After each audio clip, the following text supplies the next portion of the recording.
क्या दौलत का लालच इतना अंधा हो सकता है कि सगा बेटा ही अपने बाप का कातिल बन जाए? क्या हामिद साहब अपनी ही जायदाद के लिए अपनी जान गंवा बैठेंगे? या फिर जायशा और सुफियान की बेलोस खिदमत और दुआएं कोई नया चमत्कार करेंगी?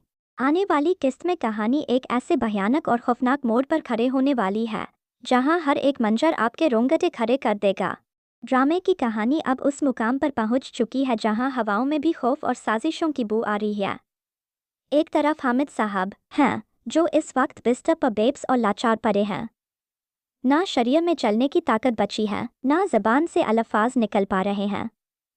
पैरालिसिस के इस मुश्किल दौर में जहां अपनों ने मुंह मोड़ लिया, वहीं जायशा और सुफियान फरिश्ता बनकर उनकी ढाल बने हुए हैं। दोनों दिन रात हामिद साहब की खिदमत में कोई कसर नहीं छोड़ रहे। अपने वफादारों का ये निस्वार्थ प्यार देखकर हामिद साहब का दिल भर आता है। वो तड़प उठते हैं कि अपनी जायदाद सही हाथों में सौंप दें। बेप्सी के आलम में वो अपनी उंगलियों के इशारों से सुफियान को समझाते हैं, वकील को बुलाओ।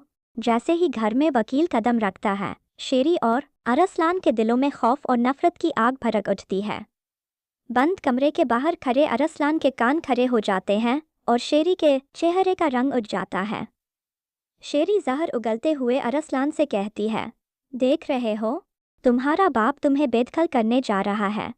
तुम्हें आग करके सब कुछ उन दोनों के नाम कर देगा। यह सुनते ही अरसलान की आंखों में वहशत उतर आती है। वो गुस्से में कांपते हुए घिनौने लहजे में कहता है, ऐसा मैं कभी होने नहीं दूंगा। इससे पहले कि बाबा सब कुछ उनके नाम करें, मैं उनका हमेशा के लिए काम तमाम कर दूंगा। वकील के जाते ही शेरी चील की तरह हामिद साहब के कमरे में झपटती है और चिल्लाती है, क्यों बुलाया था वकील को? क्या पक रहा है आपके दिमाग में? हामिद साहब अपनी पूरी ताकत समेटकर टूटे फूटे शब्दों में वो खौफनाक सच उगलते हैं जिसे सुनकर शेरी के पैरों तले जमीन खिसक जाती है। हामिद साहब कहते हैं, मैंने सिर्फ वसीयत नहीं लिखवाई, बल्कि तुम्हारा तलाकनामा भी तैयार करवाया है। तुम्हें मेरी जायदाद से एक फूटी कौड़ी नहीं मिलेगी, सिर्फ तलाक मिलेगा। यह सुनते ही शेरी का सन्नाटा चीख में बदल जाता है। सुफियान बीच में आकर हामिद साहब को संभालने की कोशिश करता है।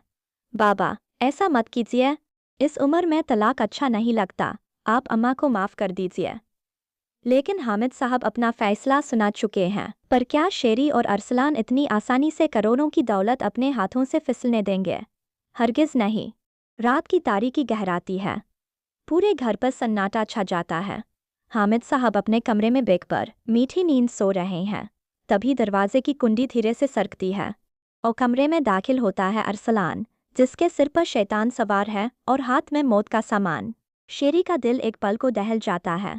वो कांपती आवाज़ में अरसलान को रोकती है। अरसलान, यह ठीक नहीं है। लेकिन दौलत की हवस में अंधा हो चुका अरसलान फुसफुसाता है, अब पीछे हटने का वक्त खत्म हो चुका है, काम तमाम करना ही पड़ेगा।